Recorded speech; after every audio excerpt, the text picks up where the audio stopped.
Hello and welcome to Stay Paid, the sales and marketing podcast from ReminderMedia, where we talk about actionable ideas to help grow your business so you can live a life of freedom tomorrow, but only if you take action today. My name is Joshua Stike, Vice President of Marketing here at ReminderMedia, and with me is Luke Acree, President of ReminderMedia. Hello, everybody. And today we are talking about lead magnets.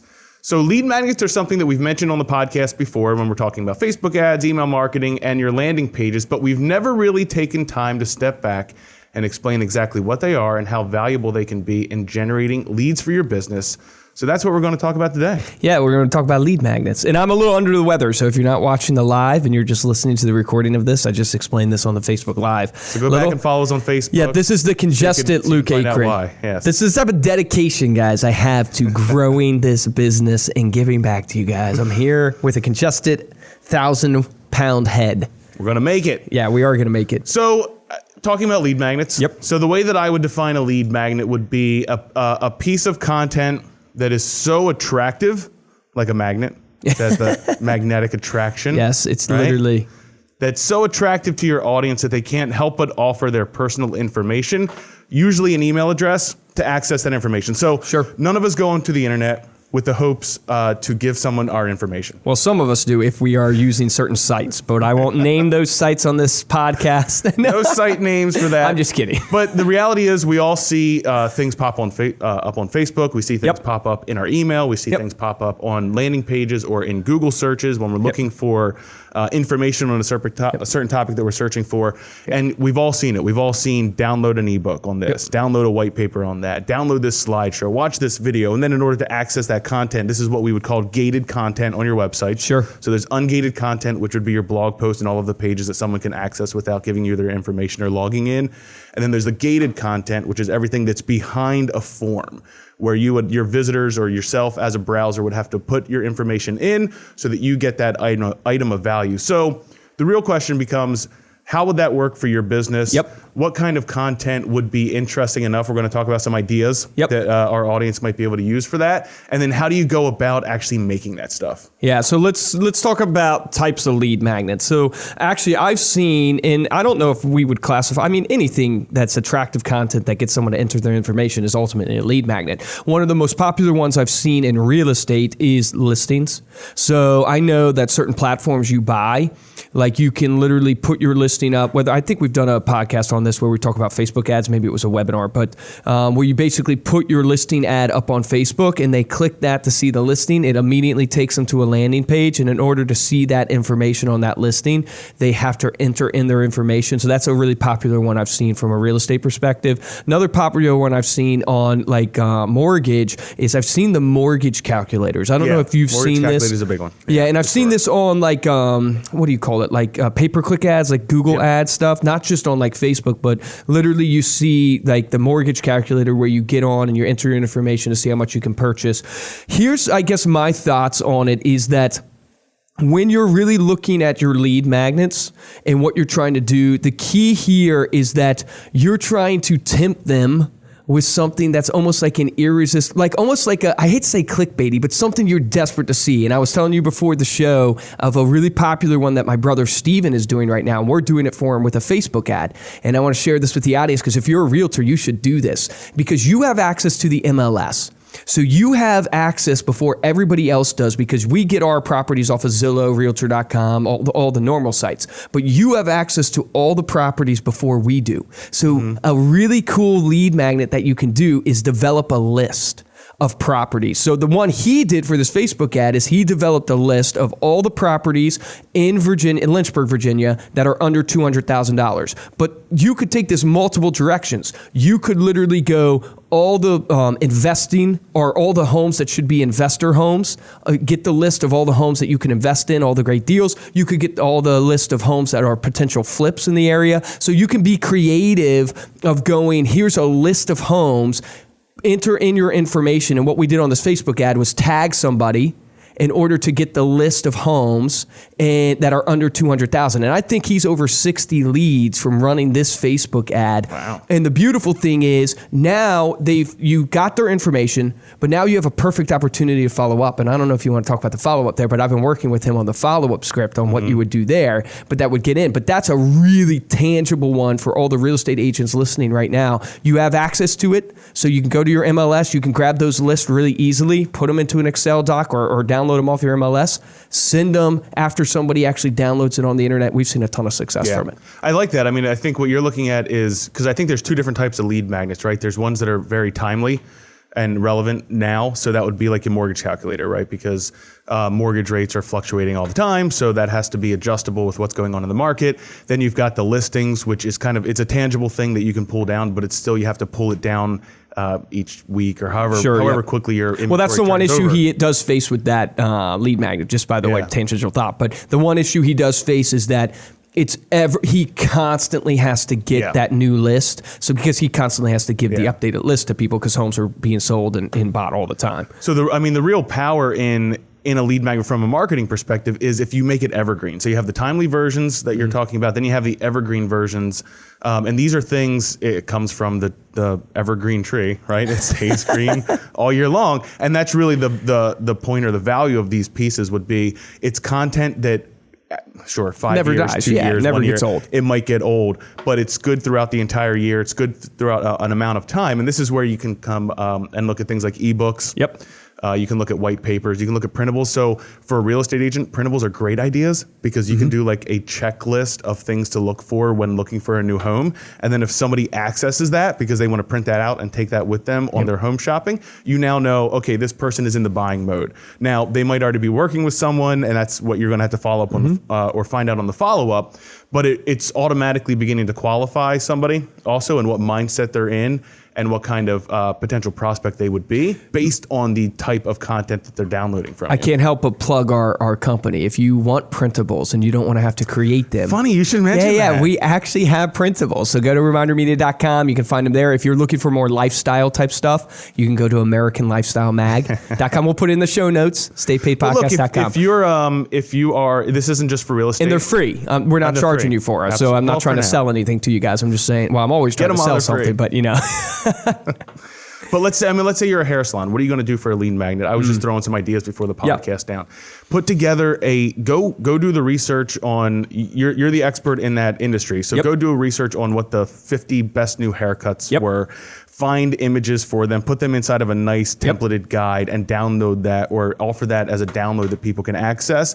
And it's kind of like a lookbook, right? It's like an inspirational lookbook that people do can celebrities. Look through. Meaning like there's a reason why People Magazine is still popular. There's a reason why these sites, these gossip sites, like we all hate them, but we all secretly look at them on our own. These gossip sites of celebrities are popular. I mean, if you're a hair salon, take the 30 most popular celebrity haircuts that you can do and put that behind a form, and people will click on it just because they want to see the celebrities. I could relate to that. Yeah, getting a new haircut. If you guys could only see. I can't grow the hair long enough for it to. My hair is not evergreen. Well, one of the keys. I can't help but laugh when I'm looking at them. One of the keys that you have to think about with lead magnets is the lead magnet will determine a lot of times or help you determine where they're at in the buying process. Because one of the things that we have suffered with, or I shouldn't say suffered, but one of the mistakes we made where our salespeople kind of reacted was we were doing these realtor quizzes. And what happened was we did these realtor quizzes where it's basically like, it's a lead magnet because you're intrigued. It's a fun BuzzFeed style quiz. You're intrigued to find out, what was it, your realtor personality or something like that? Oh, your superhero. That's what it was. Yeah. So you take this quiz, we ran this thing where we boosted this, and it's like, take this quiz to find out your superpower. So we got all your information and stuff, but our salespeople were calling them, and they were calling them with the mindset that this was a lead. Right. And technically it is. Like I always tell people, look, everybody that you come across in your life is a lead. It just is a determination of when they're going to buy. So you just got to determine, hey, when are they going to buy on the journey? But our salespeople were attacking these people like they were buyers, almost like they had requested a sample of our magazine. Right. So don't make the mistake, and maybe we'll get into a follow-up, but when you're choosing the lead magazine, because we're talking about the different types, and we can read this list to you guys that we have in front of you, but when you're thinking about what type you want to use, keep in mind that if you do a lead magnet as a real estate agent that says, the top 3 DIY tips for your kitchen, and someone downloads that doesn't mean they're ready to sell their home, right? So that content is what they were interested in, and it's not dictating the level of, or it shows you the level of warmth they are, but it doesn't dictate that they're actually a lead in your business ready to buy. And I think that's a mistake so many people make when they're doing like ebooks or they're doing lead magnets. They do it with the intention that everything they put out, they then call that lead like they're trying to get that person to buy. We've made the mistake. Yeah, and that's where your nurture campaigns come into play, where you're continuing to, this is where the marketing funnel happens, right?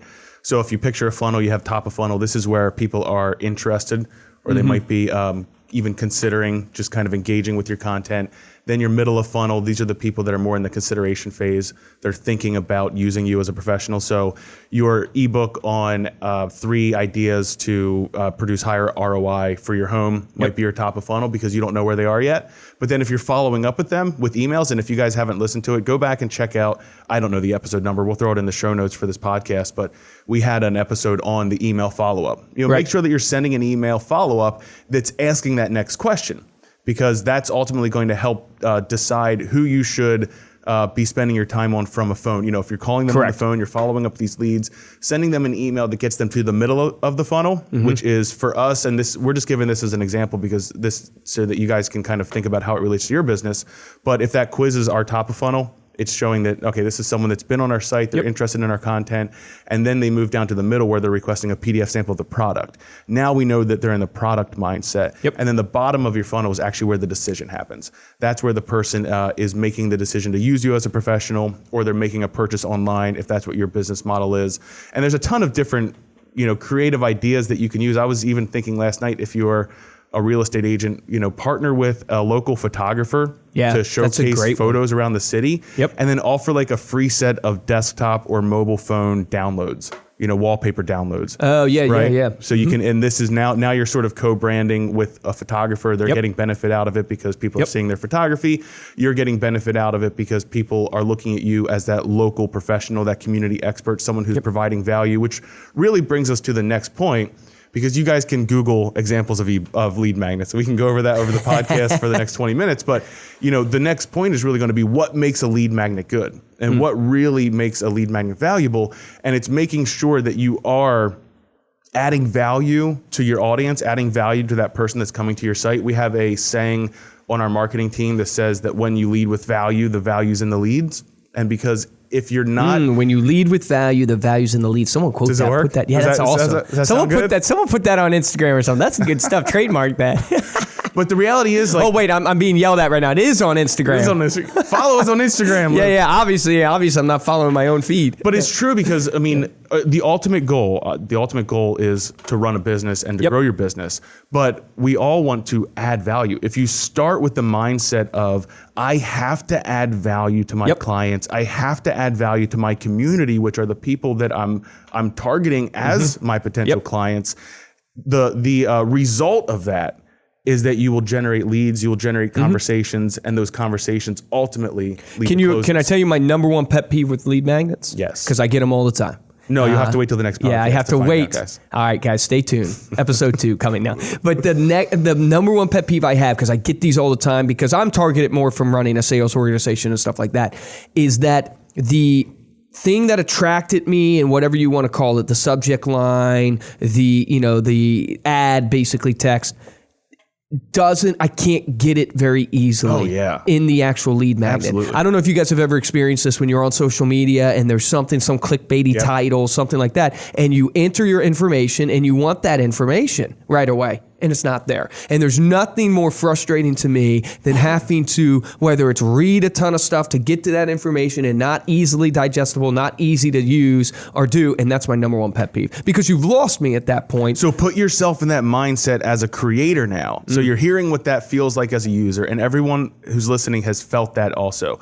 Now put your mindset into the creator and say, how am I going to deliver something or format something or create something that won't create that experience for somebody? Correct. How am I going to give them that immediate gratification of, I downloaded this, I got the information that I needed, and now I'm already building a relationship with the person who sent it to me, and I'm more likely to go back to them for that next piece of content. Yeah, don't make me have to really think. after I get that information. Don't make me think, after I've put in my information, don't make me have to think, because technically, and maybe this is the wrong way to think about lead magnets, but this is how I think about them. I don't think about lead magnets as a person who puts in their information is ready to go. I don't think about lead magnets that way. I really think in my mind, I go, no, that's just an advertisement for my product, that if someone sees my product and requests, that's like product advertisement and they're ready to go, but not a lead magnet. A lead magnet is, I'm interested in the content or whatever that clickbaity title was or whatever that is. That's where I'm interested. And if you're smart, you'll do lead magnets that your product solves that clickbaity title. Right. So the pain point or whatever it is. Yes. So if you're a realtor, like, how do you get the most value for your home? And like, here are the 5 steps to get the most value for your home or something like that. Right. You actually have a solution to make sure they get the most value for their home, because you're going to provide that for them. I mean, and that brings us to the next one of the next points would be that you're making it, number one, super specific. Yep. And that you're making it actionable. Yep. So going into your lead magnets, don't go broad. You want to, I know that the temptation is, well, I want to capture as many people as possible. Be as extremely specific, because you're looking for people with that specific pain point who are out there searching for something, an answer for what they're working on, whether or not, whatever industry that you're in, might be looking for a new car. Yep. Right? Give me the top 10 new models and what their features are. Think of like financial advisors. So we have financial advisors that are listening to this. Because, I invest money. So if someone puts an ebook out there, right, that is, the top 3 investments you should be making in 2019. Yeah. I'll look at it. Yeah. Right. And so, but when I get to that top, 20, I want it to be super easy, digestible. I don't want it to be a bunch of financial jargon. And don't withhold information. Yes. Don't say, here's the top 3 things to invest in, and say, by call the me way, for number 3. Right. Yeah. Or even so, I have subscribed to some of those newsletters, and ultimately, that is what they do. I make a joke on that, but that is what they do. It is in order to get this, request more information, or it's so annoying. And that's where the actionable comes in, right? Because you have to set up the information and then make it extremely actionable for people. It's the same thing that we're saying on the podcast every week, which is take action today. You want to encourage the people that are downloading you this content that it's something they can actually now go and do. So if you're recommending home improvement tips, give them the resources to then go and get those home improvement tips done, whether that's a contractor that you work with that you can recommend, whether it's a specific site where they can find all of the things that you talked about. Make sure that people are able to take action. But never be ashamed to, I think someone who does this really well is Grant Cardone. I think he does really well at putting out great sales content and great content that interests me. Now, this is a little different because content's a little different than this lead magnets that we're talking about, because at certain points I've put in information to get his stuff. But the point being is, at the end of every article, at the end of every tip, like the 3 best things you should be doing as a sales leader, all those things, he at the end puts a little thing that's just about him. I'm Grant Cardone. If you're looking to become the best sales leader in the nation, please check out X, Y, and Z. So if you're the financial advisor listening to that example, download this to get the 3 top investment tips for 2019.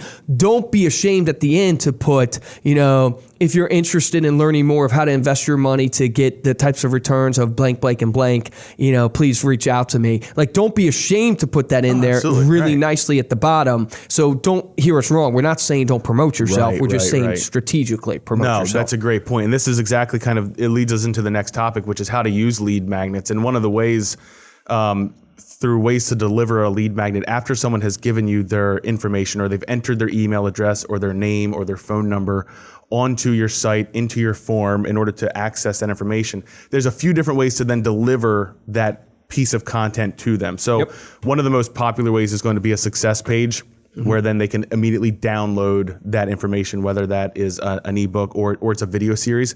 Maybe it's then accessing the full video. And we did a podcast on landing pages, I think. Yes. So that will help you guys. But then the one that you're talking about right there is almost that thank you page, or you could call it a sales funnel or a click funnel. Some people would call it a tripwire, which is a weird term. That is weird. I haven't heard that before. It's not the greatest word in the world, but it's almost what you're saying in the end there, which is, getting them to the end of that piece of content. What's the next natural progression that they would take for that next piece? So the click funnel would be more of a, now that you've downloaded this, try this thing that will help you. And it's just a way to kind of engage and continue to qualify someone down your marketing funnel. Keep in mind, because the lead magnet, let's say it's the first one that they download, you've developed a relationship. There's trust that is developing right there. So if you've done a good job of making your content easily digestible, actionable, specific, you're not hiding information, you've developed a certain amount of trust. When you put at the end there that next step that Josh is talking about, hey, if you're interested in learning more about investing your money, do XYZ. They might not do anything. But now they're in your nurture campaign. Now they're in your funnel. And as you send them more content that they engage with, every article they get to the end with, guess what? If you're interested in learning how to invest more of your money, now you're building not only the mind share, which we talk about all the time, which is every time they think of investing money, guess what they're remembering? They're remembering that little bullet point down at the end, that your picture down at the end that says that. That's your jingle on the internet. It is. It's true. That's why companies make jingles. It gets stuck in your head. That's why all the realtors have that tagline on their email. The best gift that you can give me is a referral or something like that. The best way to show appreciation. The 18th time. Yeah. I have to get a referral. Well, you start meaning like it starts resonating. It starts building that mind share. So meaning, if you do it consistently, you're building the trust, and you got to think long term when you're thinking these lead magnets. You cannot judge them short term. Judge them short term if you're stupid and you don't actually have follow-up campaigns built. Then judge them short term. But if you're doing what you're supposed to be doing, you should be doing multiple of these. So another way that you can deliver it, and I wouldn't recommend this would be the least way. This is the easiest way to do it, but the least effective is just a straight browser download. So if you don't have all of your sites and your technology set up yet, it's definitely something to get put into place. But if you're just delivering a PDF and your PDF has a call to action, like an email address or a phone number or even like a hyperlink within the PDF, you can do a straight browser download. And then the last one, and the one that we would recommend, number one overall, and we've already talked about this a little bit, is deliver that lead magnet via email. So once they've entered in their information and they get to their success page, this is also where you can combine all of these together, where it's a thank you page into the next step of the funnel, where you have those that either that click funnel or tripwire set to get them to the next point, but then deliver the actual piece of value to their email box. And this is going to do two things for you. Number one, it's going to get them used to seeing your email. They're now going to know who that email is coming from because they start associating it with you. How many times do you go into your email looking for something from somebody? You know, if you can get someone doing that and engage with it immediately, the health of your deliverability will be better. People will start to recognize when you're sending them emails. And then the second thing that provides is just it gives you a little bit more trackability. So now if you're measuring your email results, you can see how many people that requested that lead magnet are actually opening that email and then downloading and interacting with it. So that's another benefit. And you can judge your engagement. You can judge your engagement off of that. So I guess that really leads us to the last point, which is how do you follow up with somebody who downloads? Before we get to that, because I actually skipped over a point, I think it's important, but that's how to drive traffic to your lead magnet. Yeah. So I know you have this lead magnet on your website. So how do you actually get the lead magnet out to drive the traffic? Then you have that. But look, if you have something, we've mentioned a number of these examples, but just to go over them, Facebook, great way to drive traffic with an item of value. This is interruption marketing. We talked about this a couple weeks ago. This is what is that image that's going to pop, have the stopping power to stop someone in the newsfeed. We see them all the time as users. Think about your customers and what would make them react to something. If you are doing video, you can run YouTube pre-roll ads. Everybody has seen these as well. Ty Lopez is incredible at these things. Who's the other guy? Billie Jean? Billie Jean. Billie Jean is incredible at these things. So look those two guys up if you want examples of that stuff. A little more advanced would be exit intent forms on your website. So if someone is on your website and browsing around and they actually move their mouse outside of your website, you can actually pop up a form. It just reminds them that, hey, there's an item of value that you might have missed before you leave the page. You can also do postcards or print marketing. So driving people to your websites, to your lead magnets through print marketing is another way to get those. And then if you are running a blog or something, I would just recommend a little bit like you mentioned earlier, but with every piece of content, what lead magnet do you have that connects to that? That would interest that particular audience in downloading it.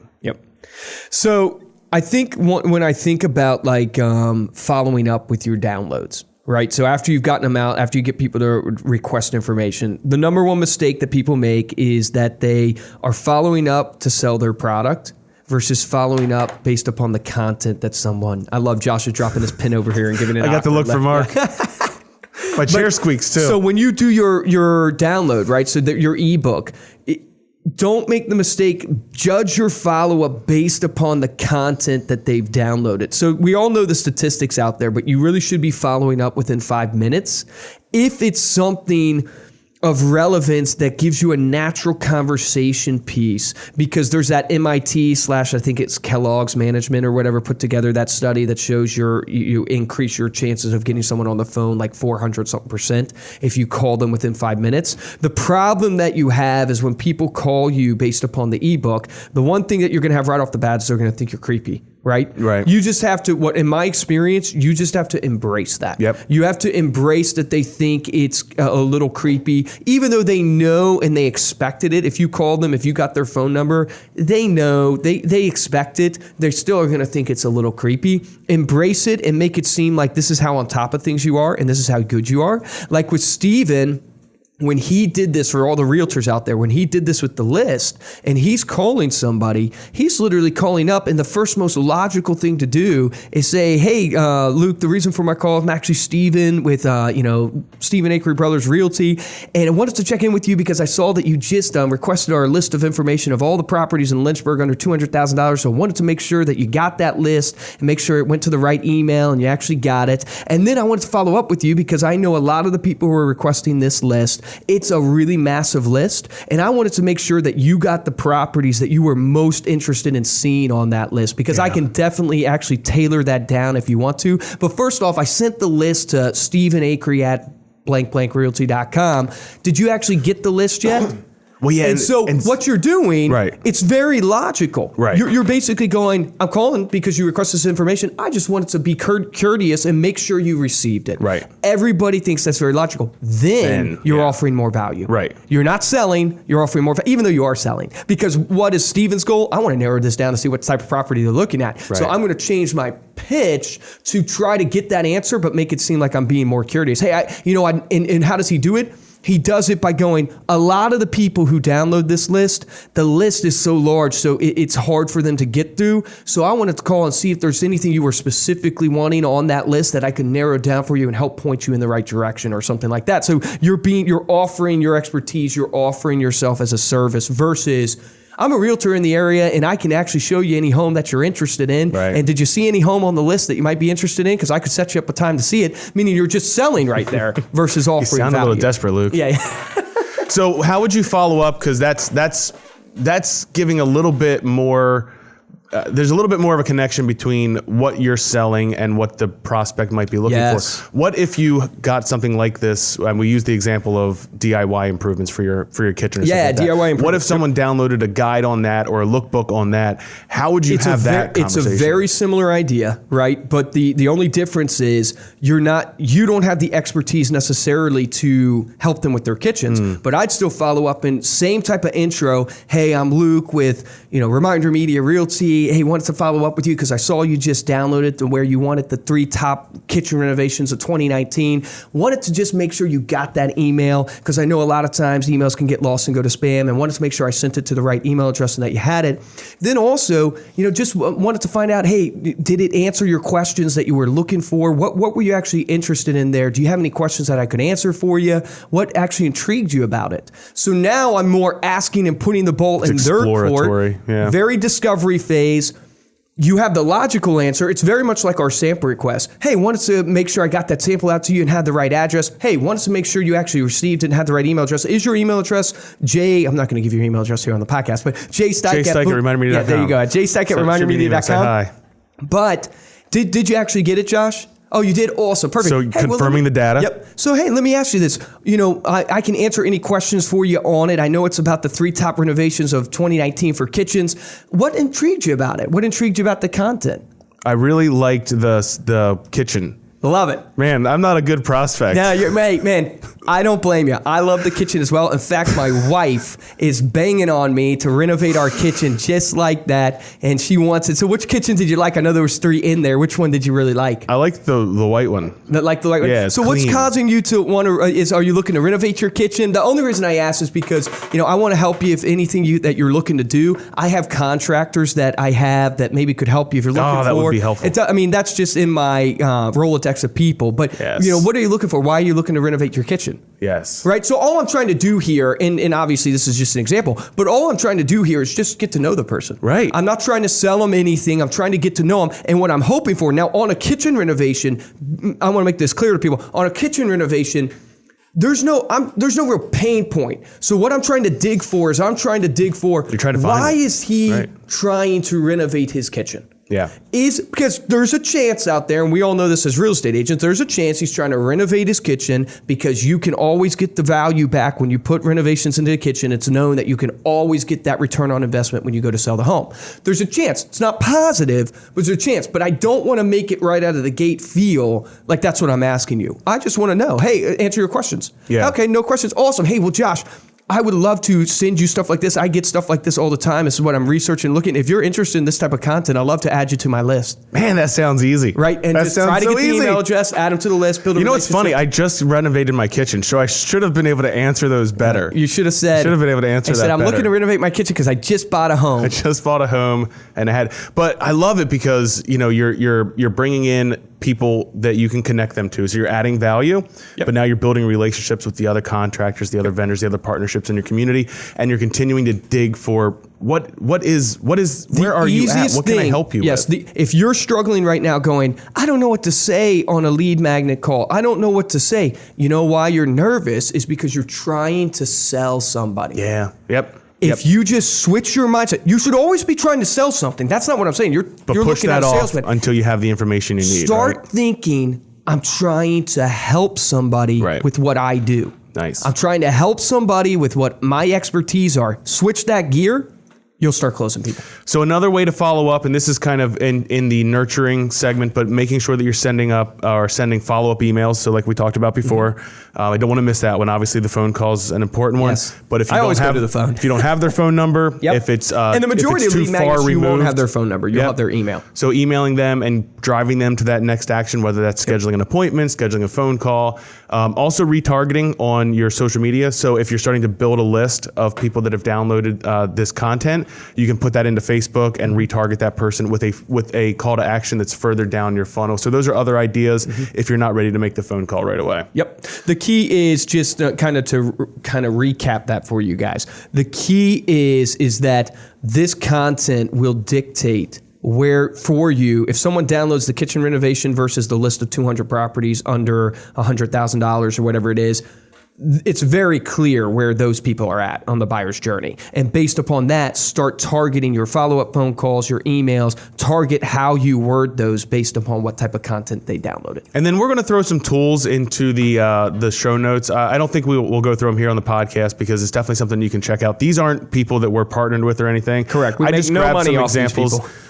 But if the people hear it and they want to pay us money, we're all about it. I just want to make sure that everyone understands the barrier to entry is so much lower than it's ever been because there's so many great online tools and there's so much great software. If you have a Macintosh, you have Pages on your computer and you have Keynote, and you can make a webinar today. You can make a slideshow today. You can make an ebook today with their pre-built templates. Incredibly easy that you can throw up there as a PDF, offer that as a lead magnet for your audience. There's sites like Prezi and Canva that give you example or ebook templates that you can build right there online. There's sites like Jing that allow you to record a screencast. So maybe you're walking through someone just how to navigate Zillow. I don't know, whatever that action that you might be able to, or that value you might be able to give them, where you can actually do a screencast of your computer as well as There's give them. sites like ReminderMedia.com that give you free printables and free downloads. There's sites like AmericanLifestyleMag.com. I'm really promoting our business this podcast. I like it. So I think that's it. That wraps it up for this week. Hopefully you learned something and learned, most importantly, how to start creating content that will generate leads for your business by adding value to your audience. Thank you for joining us this week. For this episode, I am Joshua Stike. And I'm Luke Acree. And I'm going to give you guys this action item, okay? Is very easy. Go to ReminderMedia.com. Use one of our printables. as your lead magnet this week. You don't have to think about it. We've already done it for you. There's a ton of stuff on there. So go to ReminderMedia.com. We have free printables for you. Use them as one of your magnets this week. Get it out through either social media by just posting it. You could, use it, put it on your landing page, on your website, but get it out there this week. Remember, the difference between a top producer and a mediocre producer is top producers will listen to this podcast and they'll do something. Mediocre producers will listen to it and go, well, that's a good idea, and they won't do anything. Don't be in that boat. Top producers take action on that today.